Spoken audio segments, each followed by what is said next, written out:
Party का जो president है जुगल किशोर, जो जहाँ पर MP है, मेंबर ऑफ पार्लियामेंट, उस वक्त पार्टी का प्रेसिडेंट था, उसने ये कहा था कि इन लोगों को यहाँ पार्टी से निकाला जाए। उस वक्त कहते थे कि ये बेईमान है, बिल्कुल, और जो कहने वाला प्रेसिडेंट है, पार्टी कह रही है बेईमान है।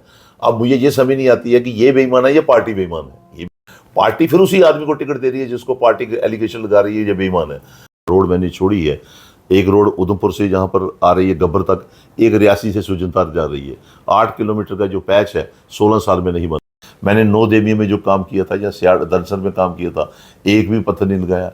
विधायक बन जाते हैं तो गुम हो जाते हैं, MP बन जाते हैं तो दिल्ली बैठ जाते हैं, और खासकर मेंबर ऑफ पार्लियामेंट जहाँ पर आते हैं जिस वक्त वो जहाँ कंधे पे हाथ रखते हैं, बलदेव जी के कंधे पे हाथ रखते हैं बीजेपी के, कहते हैं ये तो गुंडोला लगेगा। यहाँ साहब खत्म कर रहे हैं। जैतरी आ रहा है उसको यहाँ से भगा रहे हैं, यहाँ आएगा ट्रेन से उतरेगा शाम, और 1 घंटे में दर्शन कर वो चला जाए। मैं तो माथा टेकता हूँ माता जी को, और उन लोगों को भी प्रणाम करता हूँ जिन्होंने मुझे खड़ा किया है। वो आशावान है, वो चाहते हैं जुगल किशोर जीते। नमस्कार, एक बार फिर आप सभी का स्वागत है। हम सब जानते हैं कि जम्मू कश्मीर में चुनावों का शंखनाद हो चुका है और पहले चरण के जो मतदान है बेहतरीन तरीके से हुए हैं, लेकिन कुछ ऐसी भी सीटें हैं जहां पर जो लोगों के आकर्षण का और इंटरेस्ट का केंद्र बन चुकी हैं। और ऐसी एक विधानसभा क्षेत्र की अगर बात करें, श्री माता वैष्णो देवी विधानसभा क्षेत्र, जो हाल ही में डिलिमिटेशन के बाद कार्य किया गया था, एक इंटरेस्टिंग ये विधानसभा क्षेत्र है। और ऐसे में फॉर्मर मिनिस्टर जुगल किशोर शर्मा जी एक बड़ी आवाज़ बन के यहाँ से उभरे हैं। हमेशा जनता की सेवा के लिए आप तत्पर रहते हैं, और ऐसे में इनसे बात करेंगे कि कैसा प्यार, कैसा सम्मान इनको श्री माता वैष्णो देवी विधानसभा सीट से मिल रहा है। जुगल जी, स्वागत है आपका। जय माता जी आपका। सर, सबसे पहले मैं जानना चाहूँगा कि जो आपकी लगातार कैंपेनिंग चल रही है, खासकर अगर हम डिफरेंट ब्लॉक्स हैं, क्योंकि इसको रियासी से कार्व करके गया था, आप खुद, आपके ये कर्म भूमि रह चुकी है, किस नज़रिए से आप अपनी तैयारी और कैंपेनिंग को देखते हैं? जहाँ तक जैसे आपने खुद ही कहा कि ये जो मेरी कर्म भूमि है, और दूसरा श्री माता वैष्णो देवी कॉन्स्टिट्यूंसी जो नई बनी है डिलिमिटेशन के बाद, स्टेट और झुट्टी बनने के बाद, स्टेट जब हमारी थी तो उसके बाद झुट्टी जैसे बनी है, तो ये रियासी कॉन्स्टिट्यूंसी का विधानसभा हुआ। जैसे मैं पहले रियासी कॉन्स्टिट्यूंसी काफ़ी बड़ी थी, उसमें कुछ पोर्शन जो हमारा है वो रियासी असेंबली में चला गया, रियासी विधानसभा में, और कुछ पोर्शन जो यहाँ पे जो पूरा पोर्शन जैसे है इस वक्त, तो ये कॉन्स्टिट्यूंसी उसी में से बनी है। और इसी तरीके से कुछ पोर्शन जो है उधमपुर वेस्ट में चला गया, उधमपुर कॉन्स्टिट्यूंसी विधानसभा में। जहाँ तक आपने कहा कि कैसा चल रहा है, तो मैं यहाँ तक समझता हूँ कि जो 2002 से 2008 तक जो मैंने काम किए थे, और उसके बाद जो ये जिस वक्त रियासी असेंबली हुआ करती विधानसभा, तो आज मैंने देखा कि लोगों ने मुझे खड़ा किया। जैसे निर्दलीय मेरा कोई मन नहीं था कि खड़ा होने के लिए, क्योंकि मैं ऑलरेडी मिनिस्टर रहा, MLA रहा, MLC रहा, लोगों ने मुझे बनाया और मैं पार्टी में था उस वक्त। अब मैंने कुछ फैसला तो मैंने लेना था जिस वक्त, तो मेरा ऐसा मन नहीं था कि मैं निर्दलीय लड़ूं, क्योंकि जब पार्टी के मैंडेट जब नहीं मिला तो ऐसे कुछ ऐसे भी थे, आपको मालूम है कि जैसे DPAP बनी या बहुत सी ऐसी चीज़ें थी जिसकी वजह से थोड़ा पार्टी मैंडेट लेने में दिक्कत थी। लेकिन जिस वक्त मैंने मन बनाया कि अब मैं नहीं लड़ूंगा, तो लोगों ने मुझे पकड़ लिया। और लोगों की एक बात बड़ी अच्छी थी, वो कहते थे कि 2002 से 8 तक जो आपने काम किए हैं उसके बाद काम कोई नहीं हुए हैं। 2008 से लेकर 14 तक MLA रहे, 14 के बाद भी रहे, उसके बाद जो सरकार बन गई, उनका ये कहना था कि आप जो काम कर छोड़ कर गए हैं वो वहीं रुक गए हैं। और फैक्ट है ये, आपके पास काफ़ी एग्जाम्पल्स हैं कि अगर आप देखेंगे कि जहाँ पर जो काम थे वहीं रुक गए हैं। दूसरा, यहाँ वैष्णो देवी जो स्टेशन हमारा है, कटरा वैष्णो देवी, ये रिलीजियस पिलग्रम आता है यहाँ पे।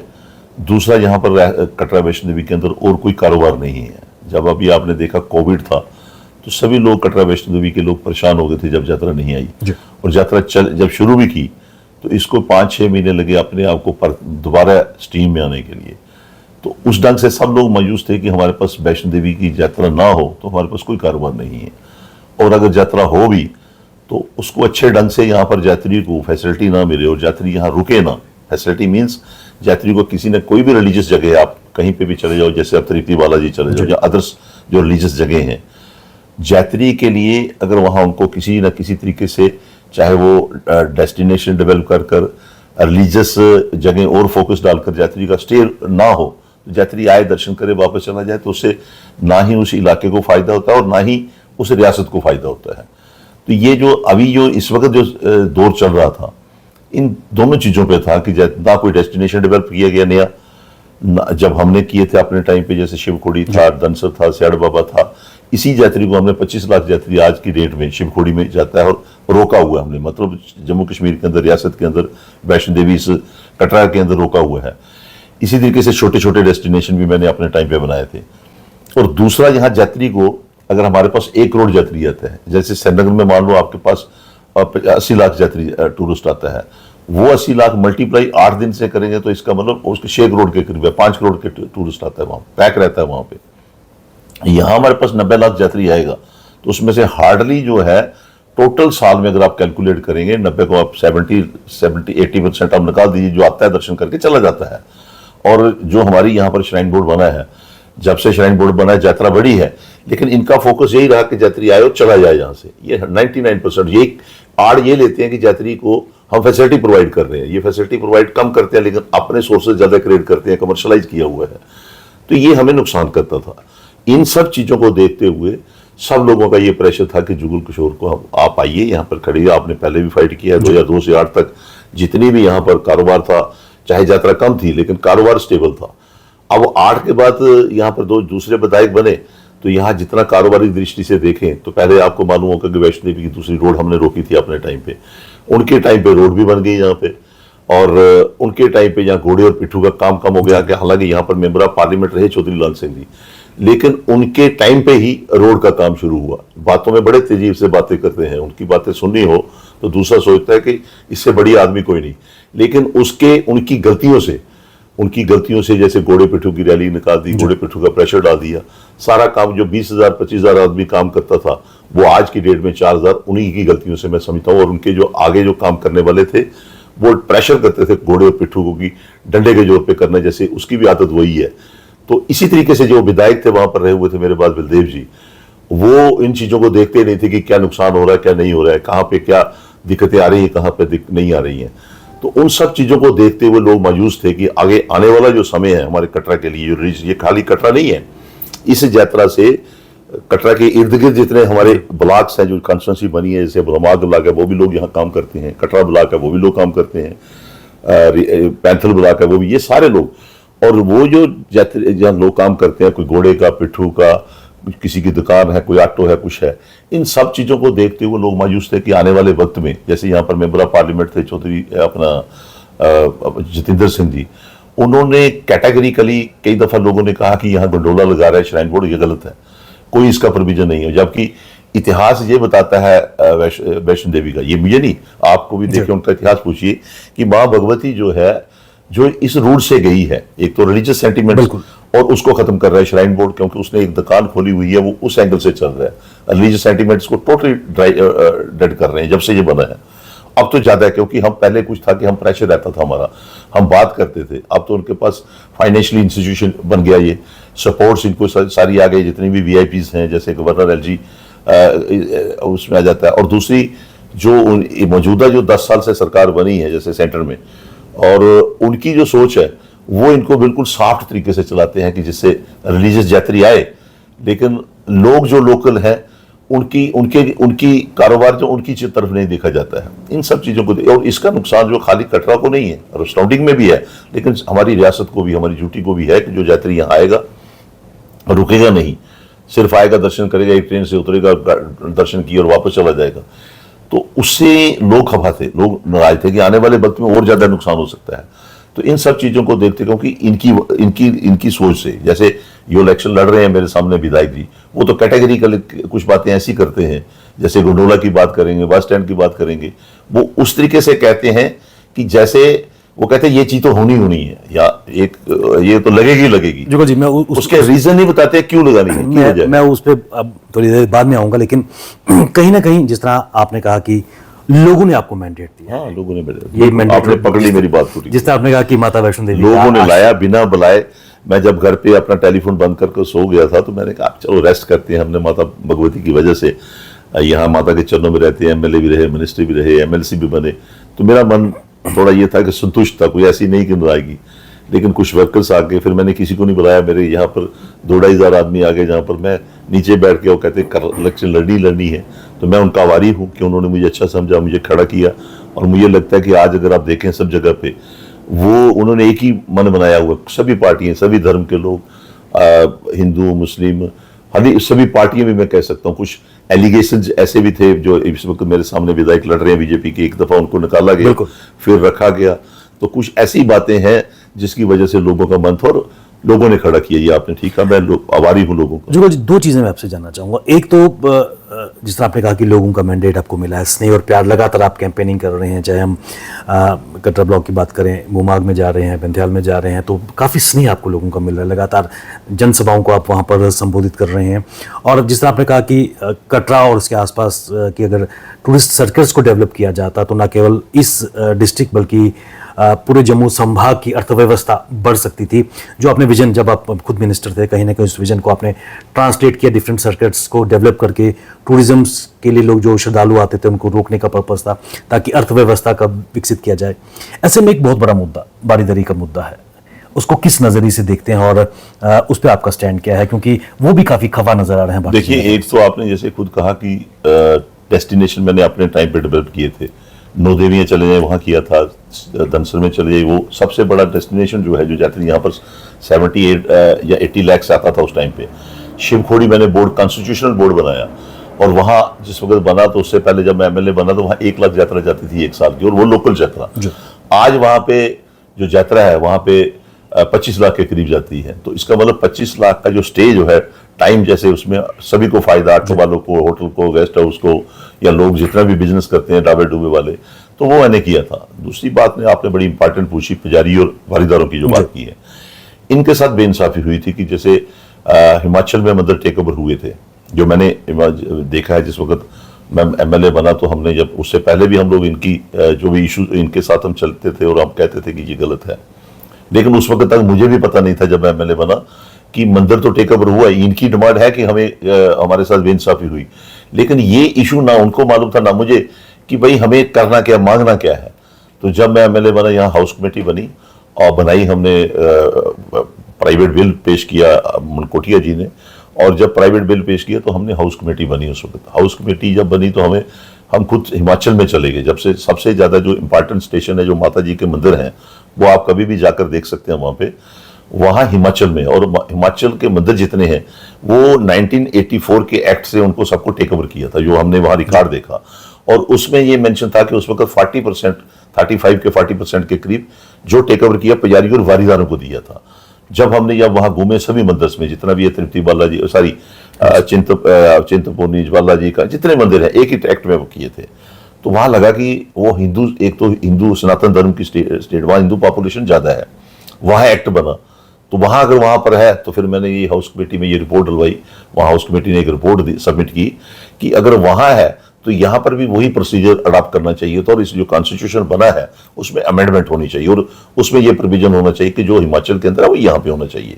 लेकिन बड़ी बदकिस्मती है कि यहाँ जो सेंटर में भी बीच बीच में सरकारें आई, या अब भी सरकार वही है बीजेपी की, इनकी जो सोच है ये अलग है। ये इस चीज को नहीं देखते हैं कि इस मंदिर के अंदर पुजारी और वारीदार हिंदू हैं, इनके जहन में नहीं आता है। लेकिन बात जो करेंगे जब भी, तो वो हिंदूज की करते हैं, सनातन धर्म की बात करते हैं। तो आज जो अफेक्टेड हैं वही लोग हैं जो सनातन धर्म से, या हिंदूज लोग हैं, वही पुजारी और वारीदार थे। और सबसे बड़ी बात यह है कि जब उन्होंने इस मंदिर का, अगर आप इतिहास देखेंगे, यहाँ यात्रा थी नहीं कभी, बड़ी मुश्किल से कोई, मेरे ख्याल साल की 1 लाख भी आती थी, 50,000 भी यहाँ पर फिगर्स है बिफोर 47।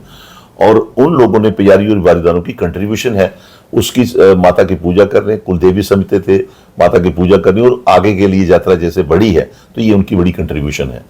आज जहाँ जैसे आपने बात मुझे पूछी, तो हमने जब हाउस कमेटी की रिपोर्ट लाई तो इन बिटवीन हमारी सरकार चली गई। फिर जिस वक्त 8 में बॉम्बोले आया और इश्यूज पे, उसके बाद 2014 तक ये इशू जो है वो साइलेंट रहा। थोड़ा बहुत वारीदार कोशिश करते रहे, कुछ मुझ पे भी गिले थे कि भाई आपने इस तरीके नहीं, लेकिन उनको ये मालूम नहीं था कि किस ढंग से। और उससे पहले डॉक्टर फारूक अब्दुल्ला ने एक, आपको देखा होगा कि वो उसी एक्ट की अमेंडमेंट करके देना चाहता था, जो मैं जो जिसकी बात कर रहा हूँ, जो हिमाचल में है। लेकिन गलती से जब लॉ डिपार्टमेंट ने कहीं वेट किया, जब कोई लॉ डिपार्टमेंट में गया था, तो एक न्यूज़पेपर में वो पूरी डिटेल आ गई एक दिन पहले। तो उस वक्त फौरन जो विश्व हिंदू परिषद के थे, बीजेपी के थे, चीफ मिनिस्टर शेख फारूक अब्दुल्ला थे, वो वहां जाकर उसको रोका। हालांकि मुझे उस वक्त बारीदारों ने कहा कि आप हमारी मदद करो, मैं तो उस वक्त कुछ नहीं था। जो हमारे 5 विधायक थे कांग्रेस पार्टी के अंदर था, तो वो भी जाकर फारूक साहब के पास खड़े हुए, उन्होंने कहा करो आप, कोई दिक्कत नहीं है, ये लोगों का हक बनता है, इनके साथ इंसाफ होगा। उस वक्त रुक गया वो, क्योंकि प्रेशर था, बीजेपी के सेंटर में सरकार थी उस वक्त, और बीजेपी के लोगों ने प्रोटेस्ट किया चंडीगढ़ और हिमाचल के अंदर।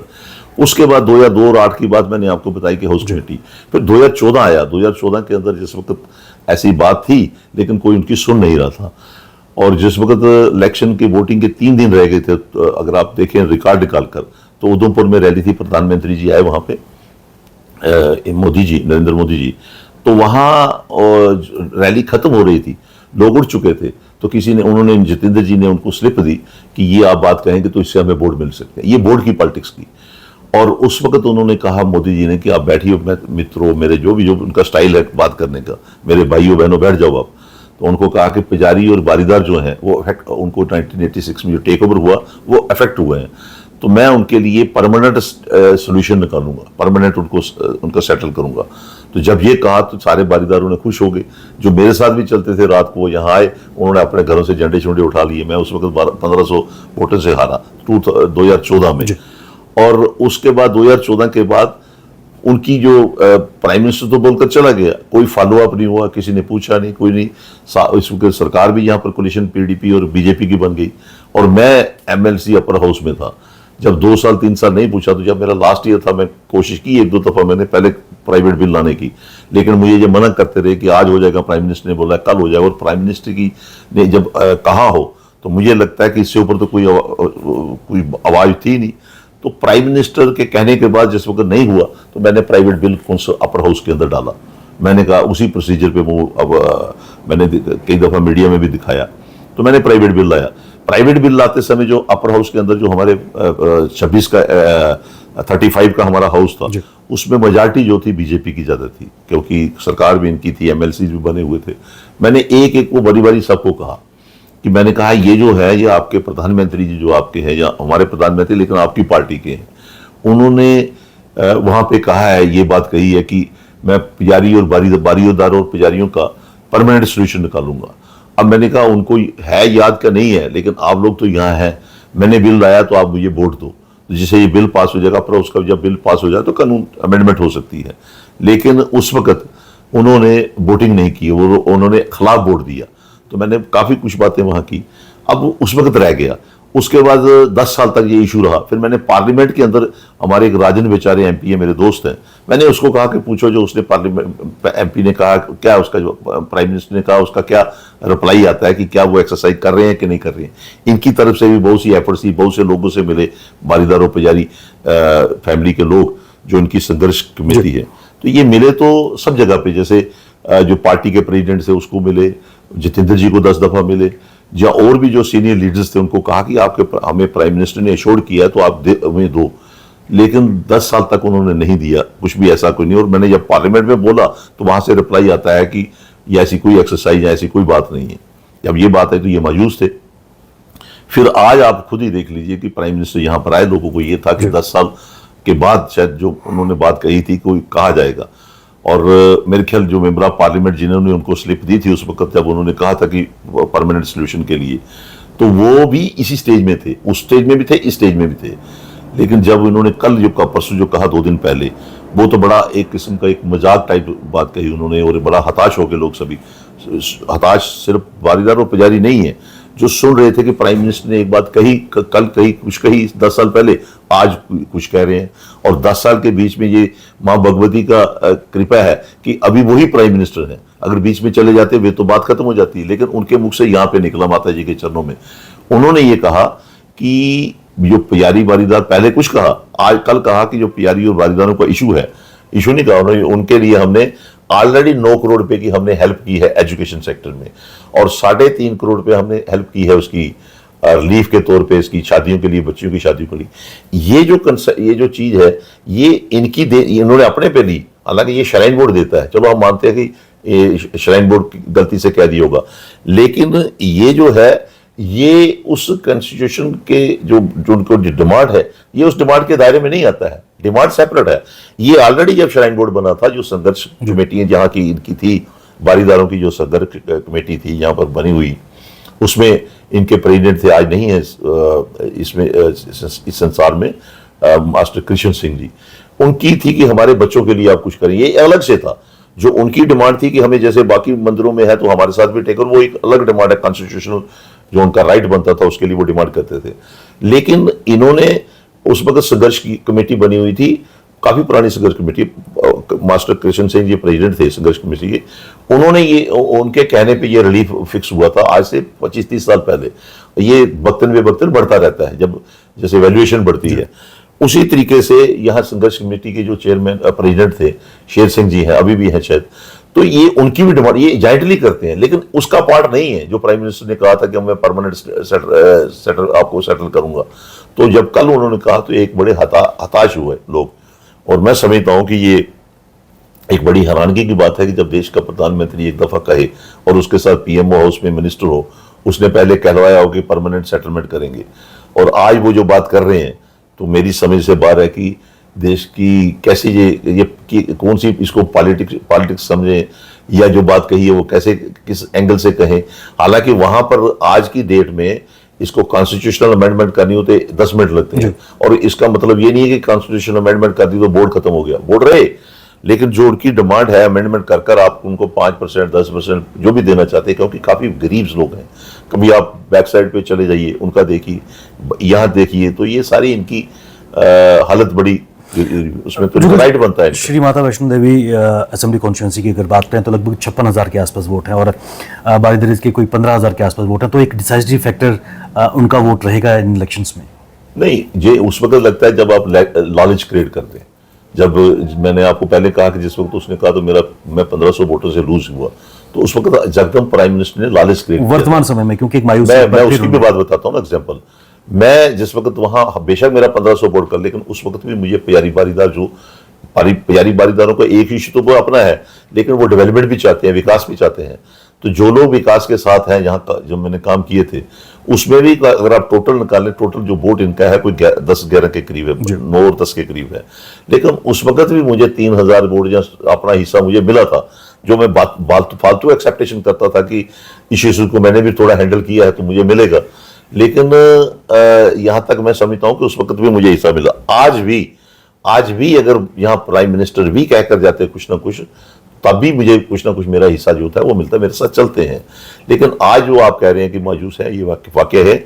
और यहां तक वोटों की तल्लुक है, वोट एक सेपरेट चीज है। अगर 5 मिनट के लिए मैं इलेक्शन जीता हूं तो जीतना तो है ही, इस वक्त तो आपके साथ सामने है, तो मैं भी तो वहां अपने मैंने किस लिए जाना है हाउस के अंदर, मैंने भी तो इन्हीं इश्यूज को लेना है ना।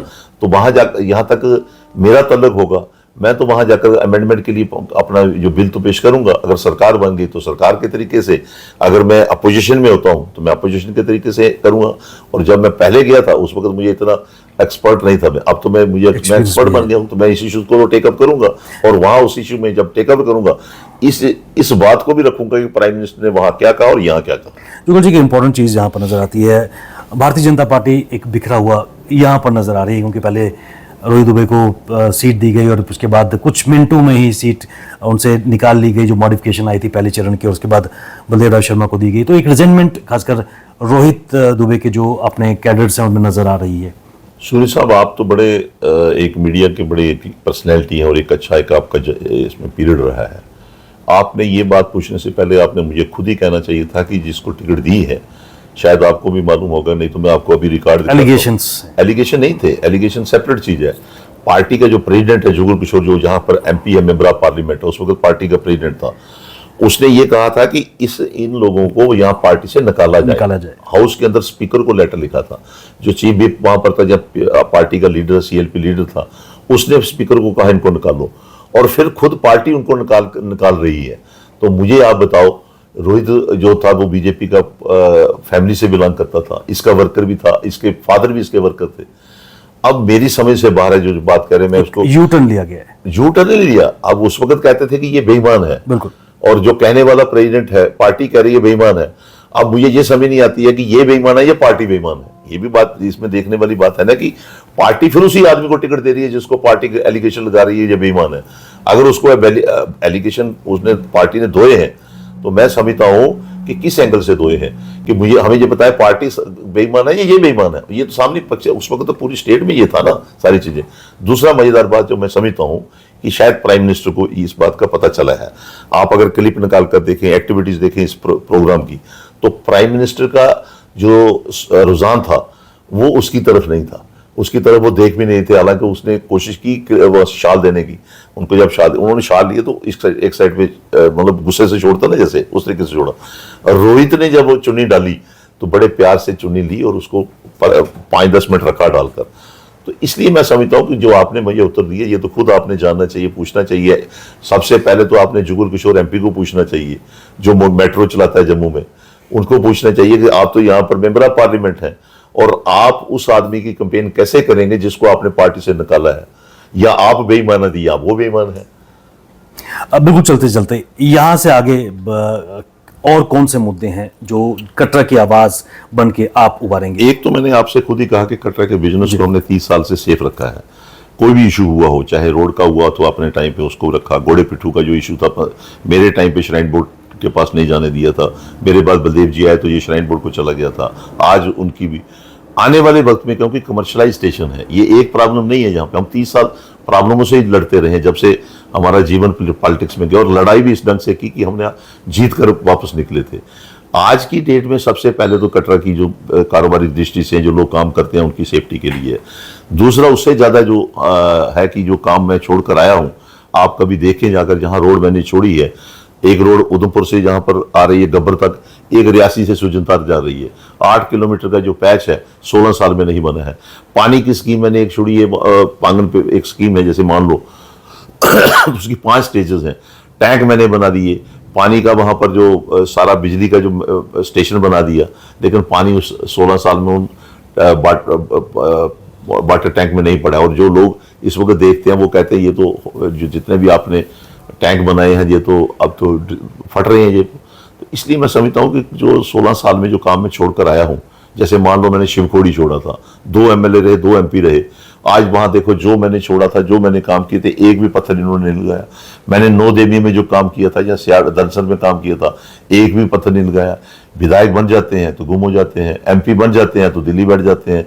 यहाँ आकर ऐसी बात करेंगे जो लोगों के जहन में ये लगता है कि ये आदमी क्या कह रहा है। और खासकर मेंबर ऑफ पार्लियामेंट जहां पर आते हैं, जिस वक्त वो जहां कंधे पे हाथ रखते हैं, बलदेव जी के कंधे पे हाथ रखते हैं बीजेपी के, कहते हैं ये तो गंडोला लगेगा। लेकिन हमें बताएं किस चीज के लिए लग रहा है, हमें कोई बताएं तो सही ना। इतिहास आप खत्म कर रहे हैं, जैतरी आ रहा है उसको यहाँ से भगा रहे हैं, यहाँ आएगा ट्रेन से उतरेगा शाम और 1 घंटे में दर्शन कर वो चला जाएगा। और कल को ट्रेन तो श्रीनगर जाएगी, उसके लिए तो ये जी हो जाएगा, यात्री को दर्शन करेगा वो श्रीनगर भागेगा। इसलिए कुछ ऐसी पॉलिसी जो हैं जो उनका हम मुकाबला करेंगे, हम लड़ेंगे। श्राइन बोर्ड जो कमर्शलाइज इंस्टीट्यूशन बना हुआ है, अब जैसे मान लो मैंने अप्लाई किया कि मुझे परमिशन दो उस रैली करने के लिए, उन्होंने नहीं दी, मोदी जी को दी है। मैं मोदी जी के साथ कंपटीशन नहीं कर सकता, लेकिन जितनी कार्य करने की मीटिंग है बीजेपी की, आज इतिहास निकाल कर देखे, श्राइन बोर्ड के कम्प्लेक्स में होती हैं, नॉर्मल रेट्स पे होती हैं। ये लगता है कि श्राइन बोर्ड जो है ये टोटली एक रिलीजियस दायरा ही नहीं रहा है, ये किसी न किसी पार्टी का ऑफिस बन चुका है। तो बहुत सी चीजें जो हमें गिले हैं, हालांकि श्राइन बोर्ड जो है मैं उसका इतना विरोध नहीं करता हूँ। ये हमारी इस नगरी के इस जगह पे जम्मू कश्मीर के अंदर ये एक अच्छा इंस्टीट्यूशन है। हम वक्तन बे वक्तन इनको सजेशनें देते रहे, कुछ अफीसर या कुछ उस वक्त बोर्ड की भावना अच्छी थी। आज तो मैं समझता हूँ कि ये जो आज की सोच है उसमें बहुत चीज़ें चेंज आ चुकी है। या तो उनके पास पैसा ज़्यादा आ गया, कमर्शलाइज इंस्टीट्यूशन ज़्यादा हो गया, उनकी सोच बदल गई। वहाँ अगर आप बोर्ड मेंबर देखेंगे, उनको मालूम ही नहीं है कि कटरा क्या है। बोर्ड मेंबर आते हैं, दस्तखत करते हैं, मीटिंग में अटेंड करके चले जाते हैं, उनको मालूम ही नहीं कि यात्री को दिक्कत क्या है, यात्री को जरूरत क्या है। गंडोला कहीं लगाना हो, आप बताइए, रिलीजियस जगह पे लगाने की जरूरत है।